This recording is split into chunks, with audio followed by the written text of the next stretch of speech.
healthcare provider to provide you with a person, a nurse or a certified nursing technician to do your personal care. Then other levels are where you hire your own people from the community to do your personal care, and you train them. And then some states actually pay family members to do personal care, and of course you do the training. So there are all different scenarios there that can be used for the benefit of the individual with a disability, and I can't say this enough, for the taxpayer. Well, now, do you believe that the state is aware of this? I mean, is there enough information in terms of presenting this information to the state? I think so. We've worked really hard with legislators to get this done, but I hate to say that we've not had a really positive response for a wide range of programs for individuals. And I think it's because of the huge nursing home lobby.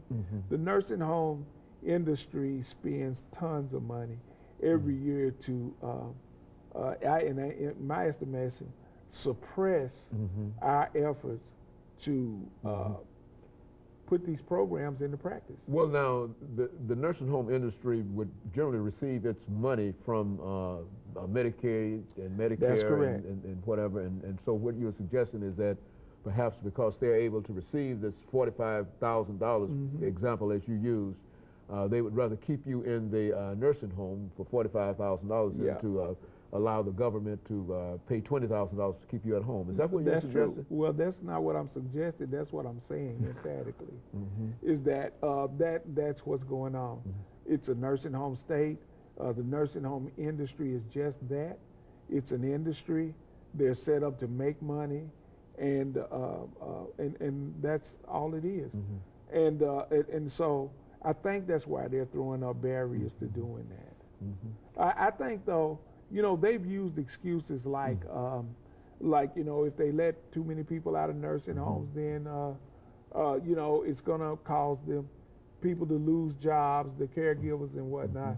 But that's not actually true.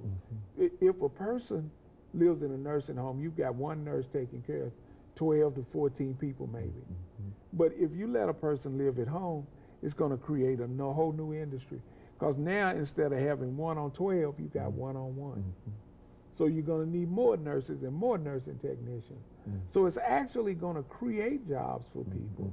You know, and in my estimation, that would be an opportunity for the nursing home industry to go into the home health industry and actually expand. Broaden what they're doing They're now broaden instead what they're of doing, warehousing people essentially. Thank you. Is that, yeah, that sounds like that is exactly situation the word that you're explaining, yes, sir. defining, and but it would be cost effective if these individuals could get out of. It would and be. Do you believe that there are a large number of individuals in these situations who would like to be at home and would like to be out of there? In the 2 nursing homes that I lived in over the 5.5 years, 95% of everybody that I talked to said that they would have rather been at home, but they didn't have an option. They'd either outlived their children or they didn't have any money to pay for personal care at home. Okay, I would imagine that we've got about a minute and a half to go here, Mr. Stewart. Let's see if we can have you over the last minute or so sort of summarize and give some final comments in terms of what you'd like to see done dealing with this issue. Well, what I'd like to see is the state to stop creating pilot programs which limit the amount of funds that can be used to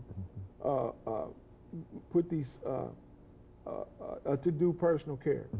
I'd like to see the states do like other states, open a broad statewide program, bring in the Medicaid funds to free individuals from nursing homes, and keep individuals that are already living in the community struggling from going into nursing homes. That is really the cheapest way to do it. It's harder to get them out than it is to keep them out. I would like to see the state fund more assistive technology, you know, for people to be able to live at home. Very good. And of course, Mr. Floyd, let me thank you over the last few seconds that we have of coming by and giving us that excellent information today. And of course, let me encourage our audience to tune in again next week for another informative edition of Comments. Thank you and good morning.